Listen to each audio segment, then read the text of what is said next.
말씀을 묵상할 때는 그냥 한 번만 읽고 끝나는 것이 아니라 말씀을 이해될 때까지 읽어야 된다라는 얘기를 좀 했습니다. 자, 이것을 토대로 이제 묵상을 실제적으로 우리가 개인적으로 할 건가를 살펴보도록 하겠습니다. 묵상을 하려면 기본적으로 순서가 있겠죠. 첫 번째는 준비하는 단계인데 큐티하는 시간과 장소를 정하셔야 됩니다. 그러니까 여러분 오늘 이 자리에 앞으로 여러분이 개인적으로 묵상을 언제 어디서 할 건지 정하지 않으면 시간이 남아서 한다면 앞으로 자주 못할 확률이 큽니다.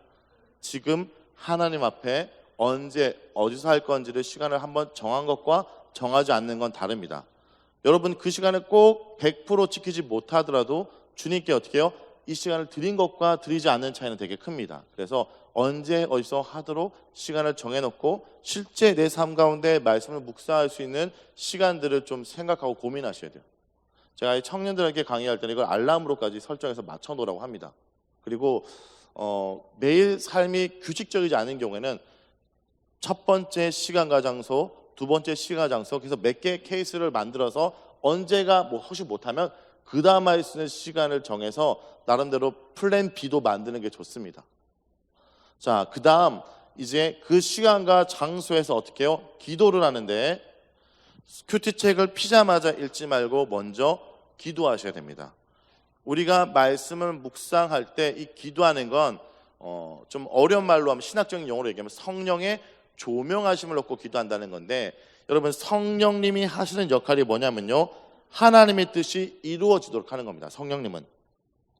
성령님은 하나님의 뜻을 이루는 법입니다. 그런데 우리가 하나님의 뜻이 무엇인지 몰라서 그 뜻대로 순종하지 못하고 이루지 못하는 우리에게 알려주는 것, 이 조명이 비추는 조명이 그 조명입니다. 하나님의 뜻을 밝히 보여주는 것. 그래서 하나님이 이 말씀을 듣고 주님의 뜻을 순종하게 해주세요, 제가 깨닫게 해주세요 라고 기도하는 게 성령의 조명하심이라고 보통 얘기합니다. 그래서 하나님 이 말씀을 듣고 잘 깨닫고 알아듣고 순종하게 해주세요 라고 기도하며 시작하는 거예요.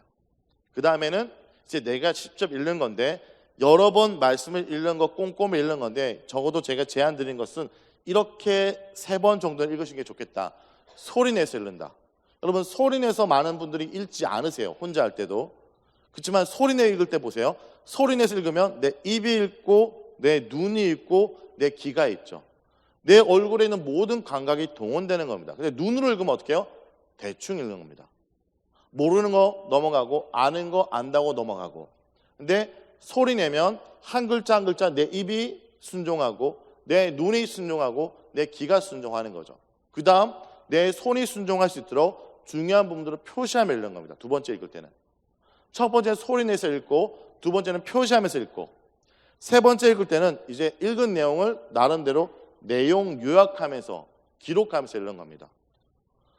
제가 좀 여러 대상들을 강의하다 보니까 어느 날 좀 특이한 대상들을 강의했는데, 바로 이집트에 있는 콥틱 기독교인들을 대상으로 묵상 강의를 한 적이 있어요. 콥틱 기독교인들은 우리랑 분파가 좀 달라요. 그러니까 예수님의 제자 중에 마가를 통해서 형성된 기독교인데, 우리는 서방 종교를 통해서 로마 카톨릭 그리고 종교개혁 통해서 구교, 신교 갈려서 온 케이스죠. 근데 이 사람들은 그런 역사가 없습니다. 그냥 처음부터 그들의 언어로 성경이 기록됐어요. 콥틱 언어로. 근데 그만큼 이 사람들은 성경을 되게 사랑하고 가치 있게 여기는데, 문제는 뭐냐면 성경을 진짜 신성히 여기거든요. 그래서 성경을 늘 들고 다니고 늘 두는데, 문제는 뭐냐면 성경을 너무나 사랑해서 읽지는 않습니다.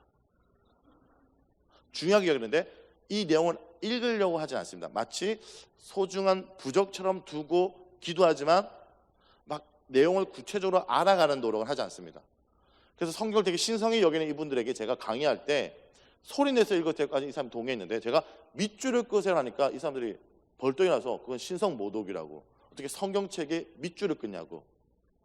자, 제가 하고자 하는 말은 뭐입니까? 밑줄을 꺼야 된다 안 꺼야 된다 얘기를 하는 것이 아니라 이해될 때까지 여러 번 읽으라 라는 얘기입니다. 이 얘기가. 그래서 어떤 분은 또 이랬어요. 나는 소리 내면 집중이 안 돼. 소리 내지 마세요 그러면. 그런데 이해될 때까지 여러 번을 읽으셔야 되나요? 본문을 대충 읽고 옆에 있는 글을 읽는 게 아니라 본문을 여러 번 읽고 본문의 내용이 적어도 내가 무슨 내용인지 이해하는 데까지 읽는 게 중요합니다. 여러분 오늘 말씀 묵상하는데 본문의 내용이 이해가 되지 않았어요, 무슨 내용인지. 그런데 그냥 바로 적용을 찾으면 안 돼요. 차라리 본문의 내용을 이해하다가 시간이 끝나면 거기까지 멈추는 게 차라리 나아요. 본문이 들어가면 적용은 일상을 살면서 계속 생각하게 되어 있습니다. 지나치게 적용을 뽑는 것보다 더 중요한 것은 하나님이 오늘 나에게 뭐라고 말씀하시는지 이 내용을 이해하는 게 1차적인 거. 그래서 내용을 이해했다면 내용을 요약을 한번 해보는 거예요. 본문의 내용이 이렇다. 지금 여러분 제 강의를 들으면서 이건 뭐냐면 이런 강의입니다. 이 강의는 기본기를 잡는 강의입니다. 사실 제가 이렇게 강의하고 있지만 묵상은 이렇게 하지 않습니다. 왜? 저는 이 기본기가 되어 있기 때문에 이게 되게 자연스럽게 이루어질 수 있어요. 그러니까 수영장가 뭐부터 배웁니까? 발만 차면 죽기 때문에 음파 숨 쉬는 거 배웁니다. 음파 배우고 발차기, 팔젓기 이거 따로 배우다가 익숙하면 물을 즐기는 단계까지 가요. 지금 우리는 기본적으로 말씀을 보기 위해서 바로 보기 위해서 기본기를 하는 것이고 또 어르신 중에는 뭐 소리내고 밑줄 긋고 내용 요약 이거 힘들면 그분들에게는 이제 하고 싶은 얘기는 뭐냐면요. 본문이 무슨 내용인지 좀 이해한 다음에 그 다음 질문을 던지는 건데 그래서 이 본문을 통해 하나님이 어떤 분인가? 하나님이 이런 분이라면 내가 어떻게 말할 때 하나님께서 기뻐할까 보는 것이 내게 주는 교훈이에요. 하나님이 어떤 분이신지 하나님이 이런 분이라면 내가 어떻게 할 때 하나님이 미소 지을까를 보는 게 중요한 묵상의 툴입니다. 투 퀘션을 얘기하는데 왜 이게 중요하냐? 성경은 어떤 글이라고요? 하나님이 우리에게 자신이 어떤 분인지 나타내는 글이다. 그러니까 성경 읽을 때 여러분 큐티뿐만 아니라 그냥 일반적으로 성경 읽을 때도 기본적으로 우리가 해야 되는 질문은 뭐냐면 그래서 이 본문의 내용이 이런 건데 이 본문을 통해 하나님이 이런 분이구나. 하나님이 이런 분이니까 내가 이렇게 말하고 행동하고 미소 지을 때 하나님이 기뻐하겠구나라고 본다면 성경을 바로 읽는 겁니다. 성경을 읽을 때 이 성경을 어떻게 읽는 기본적인 전제가 없다 보니까 내 필요가 무엇인가, 내 욕망과 내 야망에 대해서 무엇을 해야 될까, 하나님이 오늘 나를 어디로 인도할까, 이게 아니라는 거예요. 하나님은 자기가 누군지를 설명하기 위해서 성경을 기록했다는 전제가 필요하다는 거죠. 근데 여러분 하나님만 알면 다 해결돼요. 왜? 우리가 하나님의 형상으로 되었고 하나님의 계획으로 이루어졌기 때문에 하나님이 누군지를 알면 해결되는 겁니다. 하나님이 누군지를 묵상하면 내가 오늘 무엇을 해야 될지 알 수 있어요. 자, 이 말을 쉽게 얘기해 볼게요. 이제 점심이 다가오는데 오늘 점심 메뉴는 뭔지 모르겠지만 예를 들어 우리가 탕수육을 딱 시켰다. 그러면 탕수육을 먹는 방법이 여러 가지더라고요. 그렇죠? 어떻게 먹어요? 첫 번째 부어 먹는 경우, 그 다음에 찍어 먹는 경우, 그 다음에 이제 배고프면 처먹는 경우, 뭐 이런 게 있죠. 그렇죠? 저는 처먹게 생겼지만 찍어 먹습니다. 되게 섬세해가지고. 제가 어떻게 먹는다고요? 조금 있다가 여기 있는 차량팀과 이쪽 분들과 식사를 많이 하게 됐을 때 제가 이렇게까지 얘기했는데 저 앞에서 받자마자 부으면 뭐가 되죠? 저를 무시하는 게 되죠. 저와 탕수육을 먹을 때는 어떻게 먹기로 노력하시죠? 그렇죠? 저에 대한 인포메이션 정보가 저를 위해서 뭘 해야 할지 알려주는 거죠. 하나님이 찍먹을 얘기하지 않지만 하나님이 난 거룩하고 거룩하니 거룩할 것이라고 얘기했다면 뭘 선택해야 돼요? 거룩을 선택하는 거. 그러니까 이 본문 속에 하나님이 무엇을 싫어하고 무엇을 원하는 분지를 잘 정리하면 그 하나님을 위해서 내가 무엇을 해야 될지 아는 겁니다. 하나님 말씀을 통해 하나님 마음을 유추하는 것, 이게 묵상이에요. 말은 뭐다? 마음이 겉으로 드러난 게 말이에요. 그 말씀을 읽어서 하나님이 어떤 마음을 품고 어떤 분인지 알아서 그 마음에 들도록 말하고 행동하는 게 적용. 그러니까 어렵지 않아요. 즉 말씀 묵상은 하나님 묵상이라는 거예요. 이게 묵상의 가장 기본적인 단계고 기초적인 큐티입니다. 그런데 잘못된 큐티를 강의하는 분들이 대부분 이걸 가르치지 않고 어떻게 하냐면 말씀을 읽다가 마음에 와닿는 구절을 표시하세요. 그 구절을 표시하고 나름대로 결단하세요 얘기하면 사실 잘못된 큐티로 갈 확률이 큽니다. 이런 식인 거예요. 자, 이게 뭐냐면 하나님 중심 묵상이 있고 나 중심 묵상이 있습니다. 그런데 말씀을 제대로 하나님 중심 묵상을 배우지 않고 투캐션을 모르면 인간은 근본적으로 자기 중심적이기 때문에 이렇게 말하는 거예요. 요즘 묵상 나올 때 이렇게 하는 거예요. 요즘 내가 힘들고 어려운 일들이 많았어. 그런데 오늘 말씀을 보니까 이 단어가 있네, 이 문장이 있네, 이 말씀을 읽을 때 이런 느낌이 있었네. 그래서 그런 느낌적인 느낌으로 적용하면 나 중심 묵상이 되는 거예요.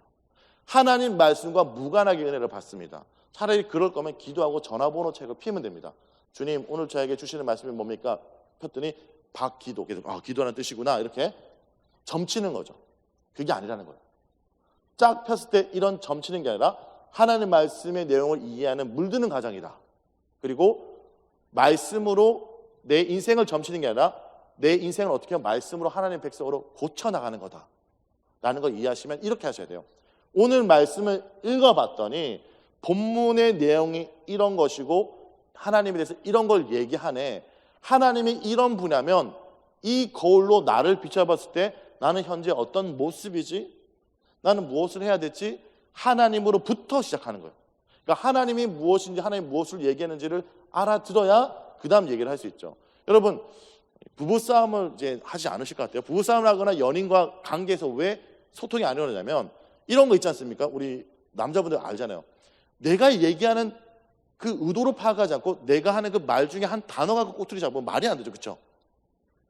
주로 싸우는 게 뭐냐면 내가 하는 얘기는 듣지 않고 어떻게 말을 그렇게 할 수 있지라고 아내나 자매들이 얘기하면 갑자기 제가 욱하네요. 네, 얘기하면 기분 나쁘죠. 그렇죠? 그러니까 본질이 중요합니다.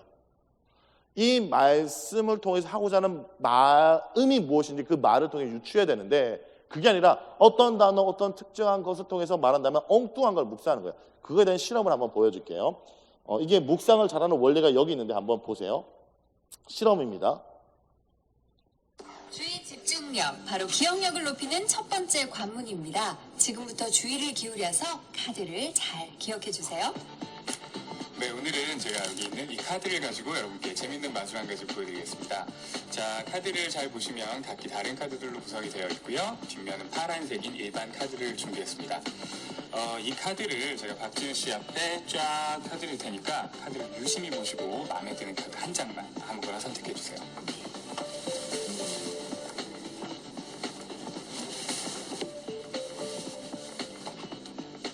네, 골랐습니다. 네, 카드 한 장을 유심히 보고 아주 심사숙고 끝에 카드를 선택을 해주셨습니다.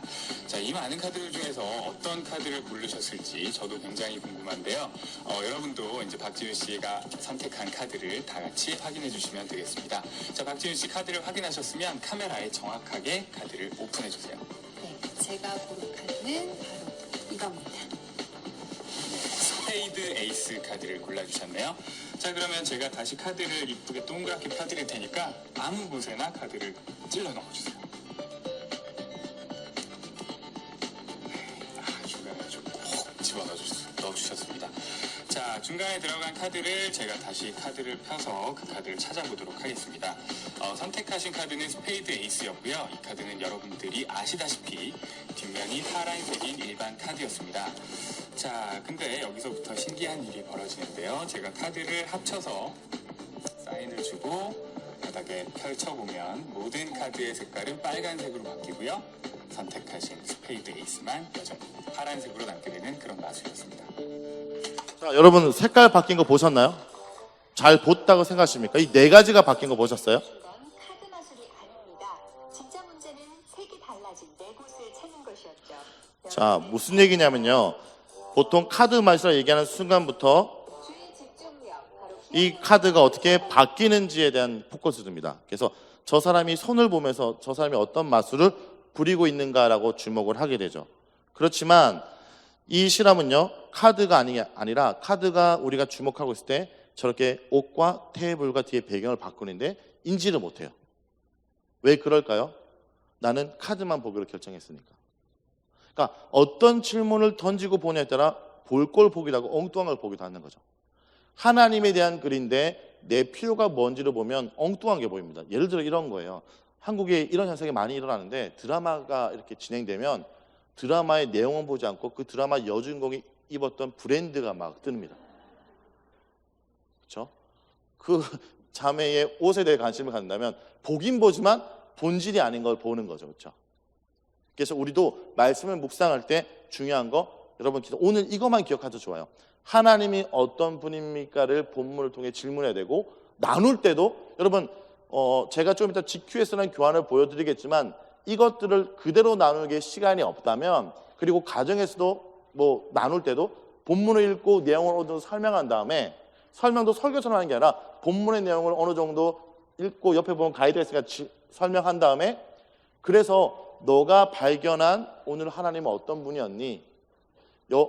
우리 형제님이 오늘 말씀을 통해 하나님은 어떤 분으로 나타났습니까?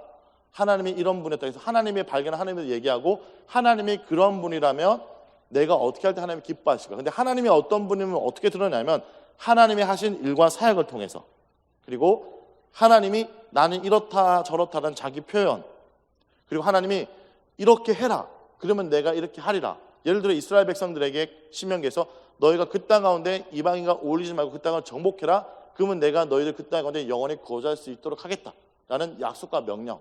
그리고 이런 것도 있습니다. 본문 속에 하나님이 얘기하진 않아요. 그런데 인간이 하나님께 고백해요. 근데 그것도 하나님에 대한 말씀을 여겨주죠. 뭐냐? 시편. 다른 구약 본문들은 하나님이 인간에게 말하는 방식이죠. 근데 시편은 인간이 하나님께 고백하는 건데 이걸 말씀으로 여겨요. 그러니까 이 저자, 시편 저자를 통해서 하나님에 대해서 어떻게 고백하느냐를 통해서 하나님이 이런 분이라고도 유추할 수 있는 거죠. 자, 하나님이 이런 분이라는 걸 알게 되면 내가 고백해야 될 죄가 무엇인가? 내가 붙잡아야 될 약속이 무엇인가? 내가 고쳐야 될 생각이 무엇이고 행동이 무엇이고 순종해야 될 품, 순종하지 말아야 될 품이 무엇인가를 보면 기본적으로 묵상을 바르게 하실 수 있어요. 그리고 이런 게 있습니다. 여러분 나중에 이제 속회나 아니면 가정에서 모임을 할 때 설교 시간 말씀을 선포하고 이런 거라 얘기하는 것이 아니라 기본적으로 말씀의 내용을 정리하기까지 정리하지만 그 속에 발견한 하나님은 각자가 깨닫는 하나님이기 때문에 대부분 내용이 정리되면 각자 발견한 거가 모두 다 사실 다 맞는 얘기예요. 무슨 얘기냐면 여러분 보세요. 하나님을 여러분을 예를 들어 제가 얼굴을 그릴 때 저를 정면에서 얼굴을 그린 사람이 있고 저를 측면에서 그린 사람이 있겠죠. 저를 이쪽에서 그린 사람이 있겠죠. 이걸 다 모으면 어떻게 해요? 저의 모습이 입체적으로 되겠죠. 어떤 본문 속에 하나님이 똑같은 본문인데 어떤 사람이 이 속에 심판의 하나님을 느낄 수도 있어요. 근데 어떤 사람은 심판의 하나님이 아니라 그 속에서 긍휼의 하나님을 느낄 수도 있어요. 본문을 통해서. 그래서 하나님에 대해서 우리가 쉽게 얘기하면 하나님이 보여준 부분에 대해서 우리가 서로 얘기하면 어떻게 해요? 우리 공동체의 하나님 모습이 더욱더 입체적으로 설명될 수 있다는 거죠. 예를 들어 이런 사건 한번 보여드릴게요. 아이들 예인데 아이들 예를 통해서 여러분 보면 제가 어린이 강의할 때도 잠깐 얘기하겠지만 아이들에게 말씀을 본 거를 관찰한 것을 표현하도록 해본 적이 있습니다. 이런 아이들에게 말씀을 읽었던 걸 표현하도록 했더니 어떤 재미있는 일들이 조금 일어나냐면 이날 본문이 바로 다윗이 사무엘 본문에서 나발을 죽이려고 할 때 아비갈이 말렸던 장면이에요. 이 장면을 묵상한 다음에 저는 때로는 가정에서 예배를 드릴 때 아이들에게 묵상을 그림으로 표현하라고 얘기를 해요. 그림 일기나. 이건 초등부 애들 대해서는 묵상을 그룹할 때 다윗이 나발을 죽일 때 아비갈을 만났던 장면을 그림으로 표현해서 묵상을 표현하라고 했더니 남자 그룹과 여자 그룹이 있죠. 여러분 딱 봐도 누가 남자 그룹인지 알겠죠? 이렇게 쓰레기처럼 그린 게 남자 그룹이에요. 이렇게 이쁘게 한 게 여자 그룹이죠. 근데 특이한 게 보니까 남자아이들은 다윗이 얼마나 화가 났을까에 대해 주목을 해요. 그렇죠? 막 눈이 부리부리하고 막 지금 죽일 듯한데 되게 못생긴 여자가 말려갖고 막 죽이지 못하고 막 이런 모습, 분노에 쌓인 모습. 근데 여자애들은요, 이 와중에 이 본문을 어떻게 보냐? 아비가일이 얼마나 이쁠까에 대한 관심이 있습니다. 같은 본문인데 결이 다르죠. 그런데 이게 조합이 돼요. 그날 어떤 일이 있었냐? 초등학교 1학년 아이가 2학년 아이한테 욕해서 2학년 아이가 때려버렸어요. 그래서 제가 이렇게 얘기했어요. 이 말씀을 애들이 표현했길래 야 아까 이런 일이 있었지. 근데 2학년 애가 선생님한테 되게 혼났잖아. 2학년한테 너가 1학년 동생이 욕할 때 참고 넘어갔으면 너는 진짜 멋진 아이가 됐을 건데 때리는 바람에 마치 다윗이 아비갈의 말에 듣고 때리지 않았기 때문에 평화의 왕이 되었지만 나발을 죽임으로 많이 죽였다면 자기 백성을 죽인 왕이 됐을 거야 라는 얘기를 한 거예요. 그리고 여자애들한테 뭐라고 했냐면 야 아비갈이 이쁜 이유가 뭔지 알아? 아비갈이 드레스를 저렇게 입어서가 아니라 피스메이커 역할을 해서 그런 거야. 너네들 전애들 싸울 때 뭐 했어? 그러니까 여자애들이 저 인간들은 원래 싸우는 애들 이렇게 얘기하더라고요. 자 뭡니까? 같은 본문인데 내 상황과 그 말씀의 결에 따라 다르게 익힐 수 있어요. 그런데 이건 다른 거지 틀린 게 아니라는 거예요. 우리가 공동체에서 말씀을 묵상하는 것을 나눌 때 기본적으로 내용 파악은 이렇게 되지만 자기 사항을 통해서 어떻게 해요? 이 하나님이 이 부분이 강조될 수 있고 저 부분이 강조될 수 있어요. 이거는 얼마든지 다룰 수 있습니다. 근데 중요한 건 뭐냐면 조심해야 되는 것은 하나님에 대한 부분이 아니라 내가 원하는 걸 취하는 방식은 조심해야 되기 때문에 제가 뭘 하라고요? 내용력을 하고 하나님이 어떤 분, 하나님이 이런 분이라고 한다면 내가 어떻게 해야 될까라는 걸 나중에 나에 대해서 적용하고 비춰보라라는 얘기를 드리고 있습니다. 자, 이렇게 얘기하면 뭐냐면요. 큐티는 이런 겁니다. 하나님 뜻에 나를 맞추는 과정인 거죠. 하나님을 나한테 맞추는 게 아니라 나를 하나님께 맞추는 과정. 그래서 묵상을 저는 또 이렇게 정리할 수 있을 것 같아요. 묵상은 불씨를 남겨두는 겁니다. 입술로 중얼거리며 말씀의 불씨를 남겨두는 것입니다. 그것이 내 마음을 하루 종일 불편하게 만들도록 나 중심적인 내가 하나님 중심적으로 생각하도록 만드는 불편함을 위해서 말씀의 불씨를 남겨두는 것입니다. 열심히 큐티를 하는 행위로 묵상이 끝났다고 생각하면 안 됩니다. 그것은 말씀을 하얗게 불태운 겁니다. 말씀의 불씨를 내가 가지고 있으면 내 마음과 삶이 불편하니 그 자리에서 큐티를, 그러니까 열심히 하고 끝나는 게 큐티 시간이 아니라 큐티를 통해서 말씀의 불씨를 남겨두고 내가 하루 종일 중얼거리면서 나의 불편함을 느끼는 거예요. 내 뜻이 아니라 바로 하나님의 뜻에 맞추도록. 그래서 여러분, 저는요, 제 강의를 듣고 나면 여러분이 은혜롭게 가기보다는 하루 종일 불편했으면 좋겠습니다. 저 인간 때문에 내가 말씀을 그래도 봐야겠다는 불편감, 말씀을 보지 않은 자신의 발견, 오히려 이게 우리 삶을 변화시키는 생각합니다. 제가 청소생활을 많이 하다 보니까 어떤 일이 있냐면 참 재밌는 게 애들이 은혜 받은 것 같은데 앞에서 고등학교 애들이 막 은혜 받고 울고 부르짖고 소리치더라고요. 근데 제가 이제 숙소로 가는데 뒤에서 그 산속에서 연기가 나는데 아까 그 울던 애들이 담배 피면서 오랜만에 기도하고 눈물 흘렸더니 시원하구나 이렇게 얘기를 하더라고요. 하얗게 불태웠죠. 변화가 없죠. 하얗게 불태운 게 중요한 것이 아니라 불씨를 남겨둬서, 근데 걔네들은 그 불씨 말고 다른 불씨를 피우고 있었는데 불씨를 남겨둬서 내가 이전 삶을 그대로 살지 않도록 마음에 불편함이 생기는 거예요. 이게 하나님 말씀을 나를 바꾸는 과정이죠. 오늘 읽었던 말씀이 자꾸 내 뇌리에 남겨서 내가 이렇게 말했었는데 이렇게 말하면 안 되고 내가 이건 안 했는데 이건 꼭 해야 될 것 같고 하는 거룩한 부담감을 갖는 게 묵상이고 그것이 우리 공동체를 바꾸는 겁니다.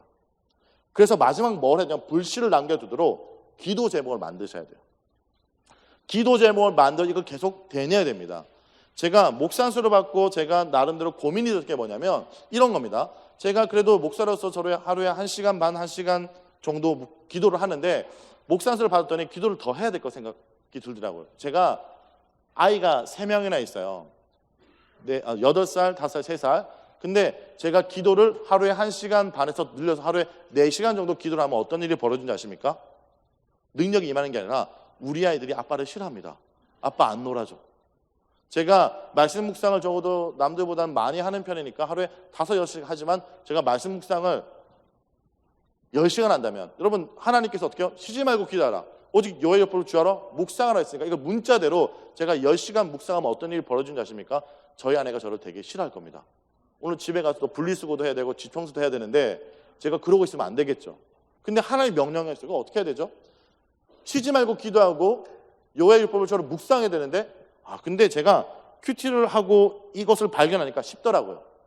예를 들어 오늘 제가 요한계시록 묵상한 본문은 바로 뭐냐면요. 하나님께서 이스라엘 백성, 하나님의 마지막 때 우리를 심판하지만 그 백성을 구원하고 성취할 거란 거예요. 그래서 제가 어떻게 마음속에 다지냐면 주님께서 지금은 살아계시지 않는 것처럼 보일 세상 속에서 주님이 살아계심을 믿고 주님을 따르겠습니다라고 얘기하면 오늘도 역사하신 주님을 따르겠습니다라는 말을 하루 종일 계속 되뇌이게 뭐가 될까요? 쉬지 말고 기도하는 게 돼요.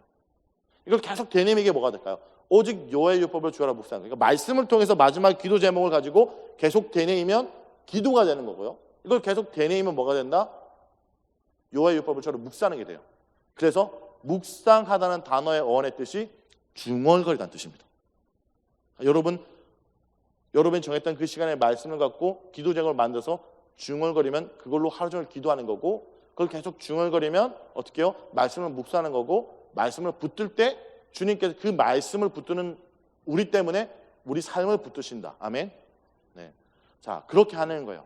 자, 이것을 좀 더 이제 더 업그레이드해서 실제 여러분이 앞으로 하게 될 큐티책을 통해서 설명드리겠습니다. 이게 여러분이 하게 될 큐티책인데 이 큐티책을 보면요, 기본적으로 우리가 좀 놓치는 게 있는데 뭐냐면 이 큐티책을 피면 어떤 분들은 이걸 어떻게 하냐면 피자마자 여기 보면 큐티가 본문이 여기 있습니다. 어른 매일 성경은 청소년과 어린이 매일 성경 본문이 여기 있는데 어른 여기 있다는 게 특별한 뜻이 있어요. 뭐냐면 이 책을 받자마자 옆에 있는 이 글을 보지 않도록 접으란 뜻입니다. 접고 본문을 먼저 보란 뜻이에요. 그래서 시간과 장소를 정하고 하나님 말씀을 잘 이해하기 위해서 기도한 다음에 여기 있는 본문을 어떻게 해요? 소리내서 읽고 밑줄 그어 읽고 문맥을 살피며 읽은 다음에 밑에다가 내용력을 하는 거예요. 나름대로 책을 만들 때는 편집자가 이 레이아웃이라는데 이 속에 원리를 숨겨놨어요. 숨겨놓은 거 아닌데 딱 설명인데 그 설명을 듣지 않으니까 우리가 모르는데, 자, 여기 밑에 빈 공간은 읽었던 내용을 요약하는 거고, 내가 내용이 요약됐으면 그 다음 뭐 합니까? 내용 요약된 거 주제문 뽑아야 되죠. 여기 제목을 다시는 거예요. 저 같은 편집자는 이 본문의 제목을 화평이 아니라 칼이라고 적은 겁니다. 이건 이 책을 지금 편집하는 이 사람의 묵상 나눔이고, 여러분의 내용 요약을 통해 이 본문을 보는 주제는 뭔가를 적는 거예요. 여러분 속해서 나눌 때는 이거 안 읽죠. 본문 읽잖아요. 본문 읽고 나누면 되는데 개인적으로 내가 할 때는 나눌 대상과 내가 잘했는지 대상이 없으니까 어떻게 해요? 옆에 있는 이 글을 보는 거예요. 이거는 참고하는 거고 가이드지 이게 메인이 아니다. 이건 없어도 사실은 되는 겁니다. 자, 주제문을 뽑았다면 이 주제를 갖고 제가 그 다음에 생각을 어떻게 하랬습니까? 그래서 이 본문을 통해 하나님이 어떤 분이십니까? 구약을 읽을 때는 하나님이 어떤 분입니까? 신약은 예수님이 어떤 분입니까? 질문하면 돼요. 왜? 신약에서 하나님의 뜻이 예수님을 통해서 이루어지기 때문에. 그리고 예수님이 이런 분이라면 내가 어떻게 할 때 주님이 기뻐하실 거를 적는 게 내게 주는 교훈. 그리고 아까 얘기했죠. 마지막에 기도 제목을 적으면 이렇게 마무리되는 겁니다. 이렇게 큐티 노트를 쓰는 겁니다. 그래서 실제 이렇게 큐티 노트를 쓸 수도 있고, 아니면 이 큐티 책이 너무나 좁으면 아예 아까 보여드렸던 친구들처럼 빈노트에 쓸 수도 있습니다. 이렇게 본문을 적고 내용을 좀 요약하고 한 문장 만들고 그다음에 하나님이 어떤 분 내게 주는 교훈 그리고 기도 제목 이렇게 해서 만들고 쓰는 분도 계십니다. 자, 사실 이거를 이렇게 와서 설명할 필요가 없는 건 매일 성경 앞에 보면요 이미 설명이 되어 있어요. 보세요. 근데 이게 안 읽으니까 제가 이렇게 와서 강의하면서 말하는 겁니다. 자, 기도하세요 되어 있죠. 그 다음에 말씀을 여러 번 읽으세요. 내용을 요약하세요. 중심 문장 만들고 하나님 어떤 분 내게 주는 교훈 기도하세요. 다 돼 있죠. 근데 한국교회 성도들이 잘 안 읽어요. 그래서 제가 돌아다니면서 계속 읽어주는 겁니다. 이렇게. 자, 이제 소그룹을 한번 해보겠습니다. 실제 이걸 갖고 소그룹을 하도록 하려면 기본적으로 여러분 소그룹을 하려면 내가 어느 정도 그 본문을 리더라면 묵상하셔야 돼요. 그러니까 묵상하는 방법 얘기 들었죠? 말씀을 반 적고 기도하고 말씀을 여러 번 읽고 내용 요약하고 주제문 갖고 하나님 어떤 분 내게 주신 교훈 기도하라 라고 되어 있습니다.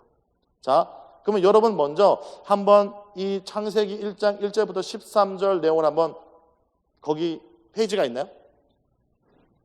한번 읽어보시겠습니까? 제가 한 절, 여러분 한 절 나눠 읽도록 하겠습니다. 태초에 하나님이 천지를 창조하시니라. 눈이 그러면 너무 작나요? 글자가? 여기에 프린트 혹시 없나요? 제가 깔아놓은 것 같은데 프린트 없나요? 그러면 창세기 1장 1절부터 13절을 한번 보십시오. 프린트 하나 주시겠습니까? 제가 프린트가 어떻게 지금 되어 있는지 몰라서.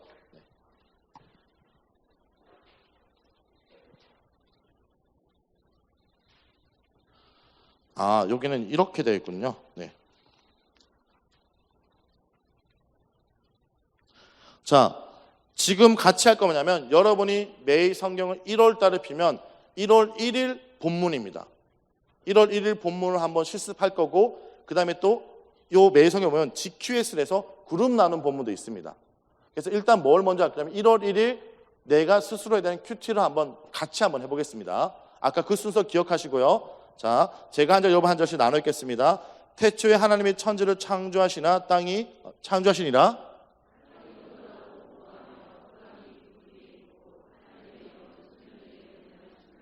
하나님이 이르시되 빛이 있으라 하시니 빛이 있었고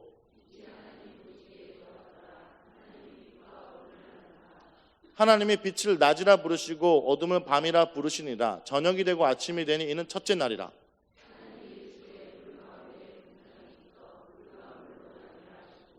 하나님이 궁창을 만드사 궁창 아래 물과 궁창 위의 물로 나뉘게 하시니 그대로 되니라.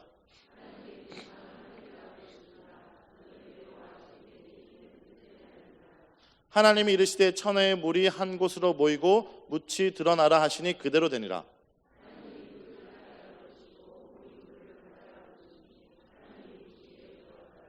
하나님이 이르시되 땅은 풀과 씨 맺는 채소와 각기 종류대로 씨 가진 열매 맺는 나무를 내라 하시니 그대로 되어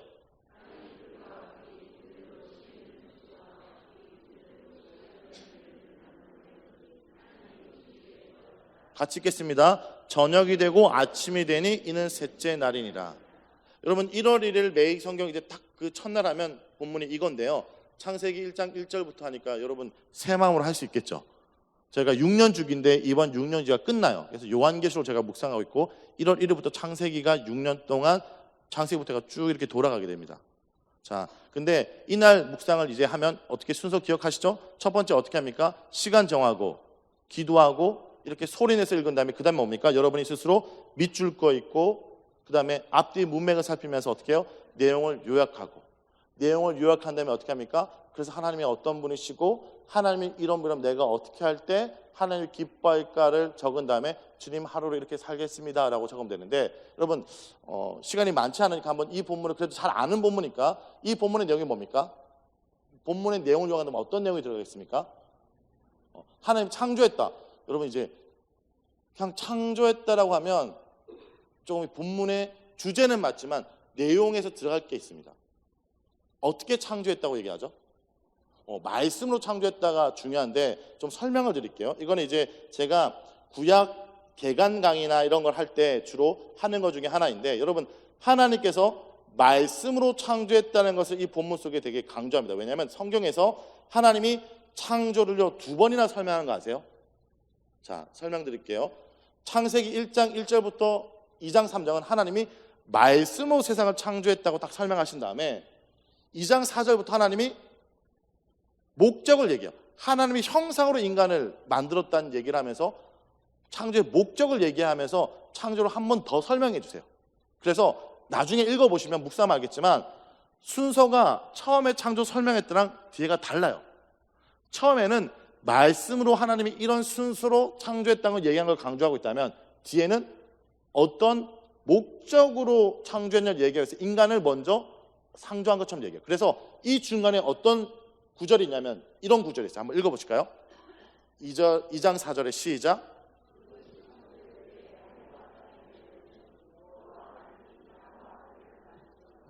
두 번 설명할 때 이런 식으로 해요. 그러니까 하늘과 땅의 내력으로 말씀으로 창조했던 걸 얘기하다가 다시 설명할 때는 이 어순을 바꿔서 땅과 하늘로 어순을 바꿔서 어떤 목적을 위해서 창조한지를 설명을 하는데 우리가 지금 읽었던 것은 뭐냐면 하나님이 말씀으로 세상을 창조했다라고 설명합니다. 그리고 그래서 우리가 이 본문을 정리하면 하나님이 말씀하자 세상이 어떻게 해요? 아름답게 되었고 그 모습이 보기 좋게 되었다라고 정리할 수 있어요. 이것을 좀 더 쉽게 제가 표를 통해서 한번 설명드리면 이런 겁니다. 이 본문 속에 내용을 요약할 때 좀 팁은 뭐냐면 여러분 중요한 말은 계속 반복합니까? 한 번만 합니까? 반복하죠. 묵상을 정리할 때 내용 요약할 때 가장 잘 쓸 수 있는 방법은 중요한 반복된 단어를 찾는 거예요. 근데 이렇게 얘기하니까 좀 초등학생 애들이 씁니다, 읍니다 이러는데 그거 반복 아닙니다. 보세요. 이르시니까 있으라니까 있었다. 그대로 되었다. 그게 뭐다? 보기 좋았다는 패턴이 있어요.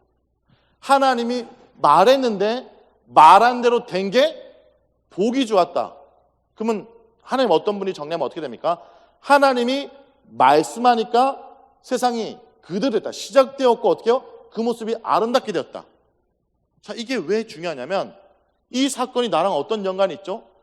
이 세상도 하나님 말씀한 대로 될 때 보기 좋았다면 오늘 내가 이 말씀을 읽고 하나님 말씀대로 될 때 내가 어떻게 된다?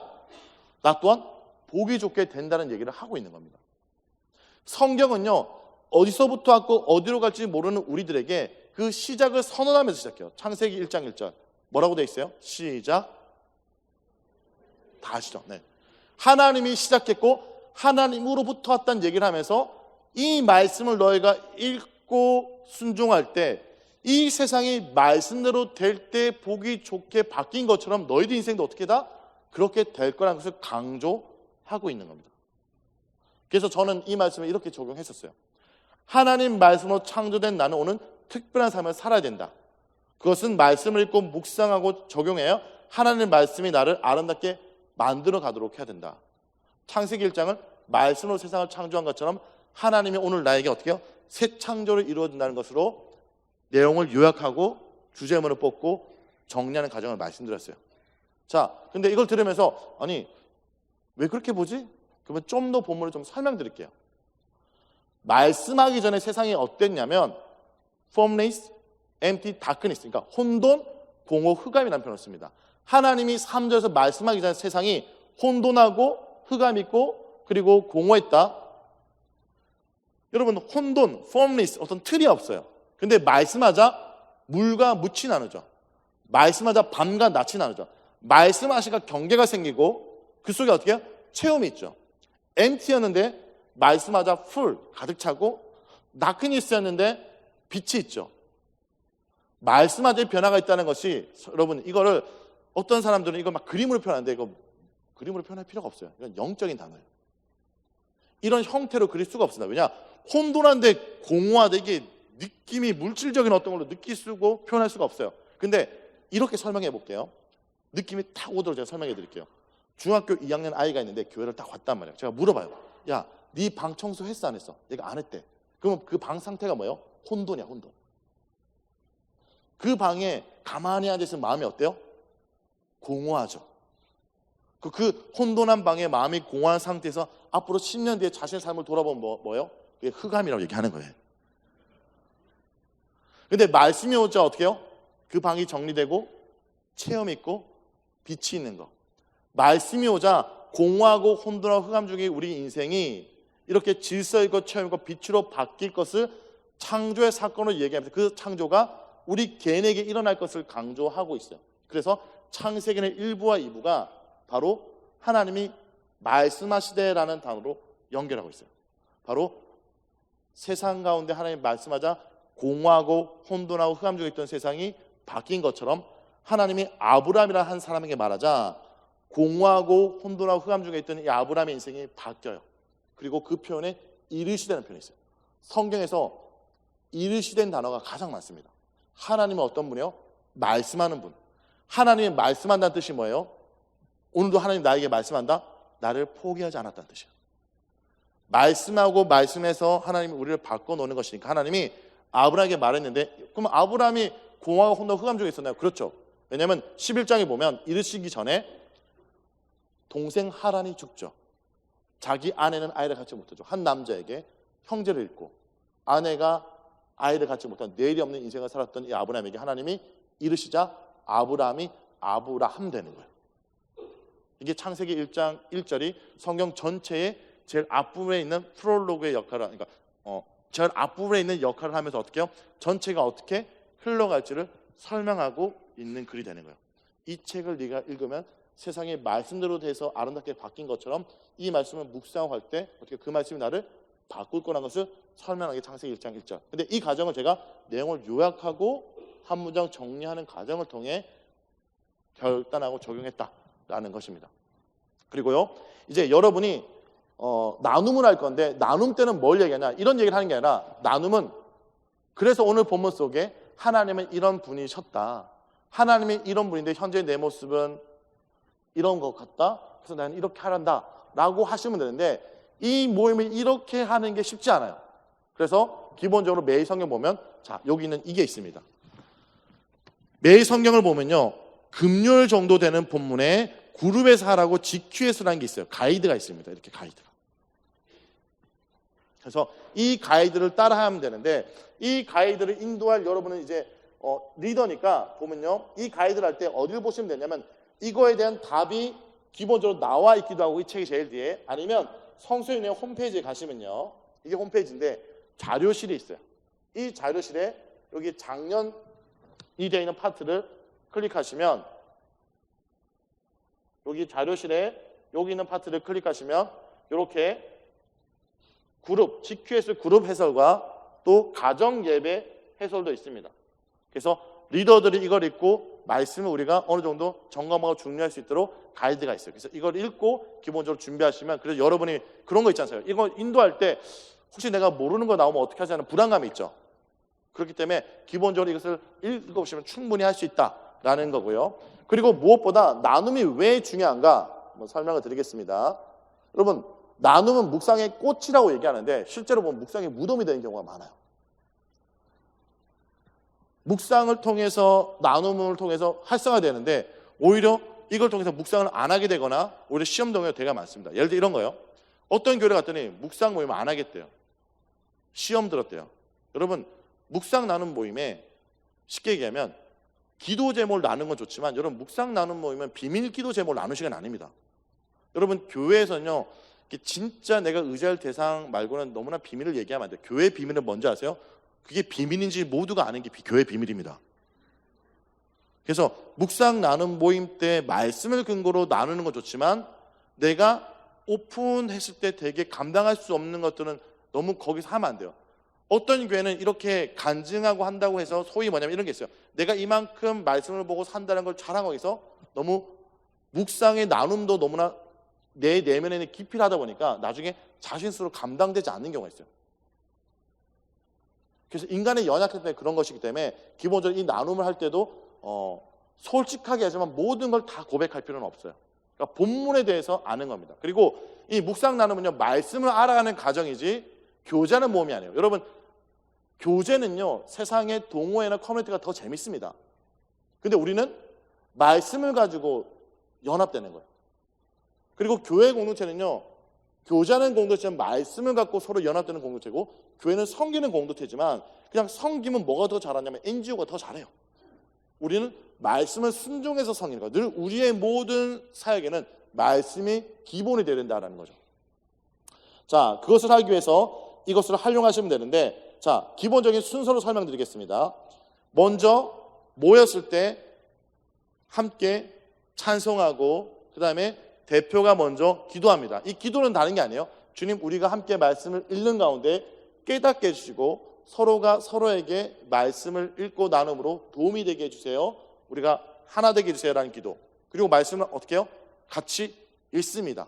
돌아가며 소리내서 읽고, 그 다음에 뭐 하냐면요, 말씀을 묵상하는 시간을 주는 게 되게 중요합니다.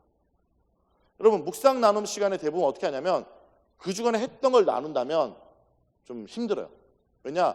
안 한 사람도 있거든요. 그래서 묵상 나눔 시간은 기본적으로 묵상을 나누기만 하는 게 아니라 그 자리에서 묵상을 한번 해보는 시간이 돼야 돼요. 왜냐하면 리더들은 묵상을 잘 할 수 있지만 우리 조원들이나 아니면 돌봐야 될 분들은 묵상을 아예 안 했다면 그 시간에도 한번 해봐서 돌아가서 이렇게도 따라할 수 있도록 하기 위해서 묵상하는 시간을 줘야 돼요. 읽은 다음에 아까 내용을 요약하고 이런 시간을 주는 거예요. 그러지 않은 경우에는 바로 이걸 통해서 말씀을 읽은 다음에 여기다가 답을 달면 돼요. 근데 이걸 답이 다는 게 바로 내용을 여러 번 읽고 정리하는 과정입니다. 사실은 여기다. 이거 활용은 좀 더 다시 한번 설명드리겠습니다. 그리고 그 다음에 말씀을 나누는 거죠. 이걸 따라 나누셔도 되고, 아니면 아까 얘기했던 말씀 내용 요약을 어느 정도 나눈 다음에 하나님이 어떤 분 내게 주는 교훈. 제가 왜 두 가지 트랙을 얘기하냐면, 이 교환을 따라 충실히 하면 되는데 때로는 시간이 없는 경우, 이런 경우에는 투 캐션들 진행하시면 돼요. 이게 핵심입니다. 핵심. 그리고 기도할 때 기도 제목도 말씀을 근거로 기도 제목을 나누고, 마무리 기도는 대표로 하는 것이 아니라 한 사람씩 그 말씀을 갖고 돌아가면서 기도하는 게 좋습니다. 그리고 이후 교제로 진행하면 된다라는 겁니다. 자, 다시 한번 보겠습니다. 시작. 한 주간의 살아온 삶에 대해서 짧게 나눕니다. 근데 저는 개인적으로 한 주간의 삶을 나누는 건 나중에 하십시오. 우린 짧게가 안 돼요. 어떤 분은 잠깐 이번 주에 어떻게 산지를 물어보니까 인생을 어떻게 살아온지를 얘기한 경우가 이게 통제가 안 되기 때문에 나눔은, 일상을 나누면 기도 제목 하면서 그때 해야 돼요. 그래서 저는 웬만하면 한 주간에 어떻게 살았는지는 나누지 말고 그냥 리더가 좀 날씨가 추운데 뭐 몸들 건강하십니까 정도, 뭐 누군 잘 됐습니까 정도만 얘기하시고 바로 찬송, 본문의 주제에 맞는 찬송이나 복음성을 선정해서 부르시고, 그 다음에 한 사람이 기도하거나 전체가 조용히 기도하고 말씀을 전체 읽고 인도자가 간추리고, 그 다음에 이제 묵상하는 시간을 나타나고 정리하는 거죠. 그리고 나누고, 그리고 오늘 기도하고 끝나면 되는데, 좀 이런 얘기를 좀 드리고자 합니다. 여러분, 공동체가 같이 말씀을 같은 본문을 나누는 게 되게 중요해요. 목사님도 강조하지만 예를 들어 우리가 큐티 모임 하자라고 하는데 책이 다 다르단 말이에요. 그러면 저는 요한계시록을 묵상했고 매일 성경을 통해, 또 다른 분은 다른 큐티 책을 통해서 요한복음을 묵상하고, 또 다른 분은 마태복음 묵상하면 우리가 나누면 이게 공감대가 형성될 거 안 될까요? 한국 사람 특징이 남 얘기 안 듣습니다. 그런데 같은 본문을 나누면 들어요. 왜요? 겹치면 안 되니까. 그렇죠? 이해가 되셨어요? 예를 들어 저랑 여러분이 처음 만났지만 공감대를 형성해 볼까요? 여러분 동백이 아시죠? 동백이. 왜 우세요? 공감대가 형성되니까. 동백꽃 필 무렵, 요즘 충청도 남자가 그래서 인기가 있잖아요. 그렇죠? 아닌가요? 자, 드라마 한 편이 유행하면 어떻게 돼요? 이 드라마의 한 단어가 공감대가 형성돼요. 여러분 적어도 요한계시록을 묵상하고 있다면 제가 어떤 요한계시록에 해당되는 단어, 뭐 어제 묵상했던 두 증인, 두 촛대 이런 거 던질 때 제가 무슨 얘기를 하는지 모르는 사람들은 묵상을 지금 저랑 같이 안 하는 분이고, 제가 두 촛대, 두 증인을 얘기하면 묵상을 한 사람은 알아들어요. 근데 한 가정이, 한 교회가 같은 부분을 묵상한다고 생각해 보세요. 그러면 우리는 같은 공감대로 살아가는 겁니다. 그리고 이게 중요한 것이, 여러분 우리 공동체가 예를 들어 에베소서를 묵상하고 있다. 그러면 에베소의 내용은 뭐냐면 예수 그리스도 안에서 하나 된 공동체를 강조하는 거예요. 그럼 우리가 그것을 묵상하고 살아간다면, 우리 교회 새신자가 딱 왔는데 이 사람은 에베소서를 묵상한 적도 없어. 근데 에베소서를 묵상하고 살아가는 우리 때문에 그 사람이 어떻게 해요?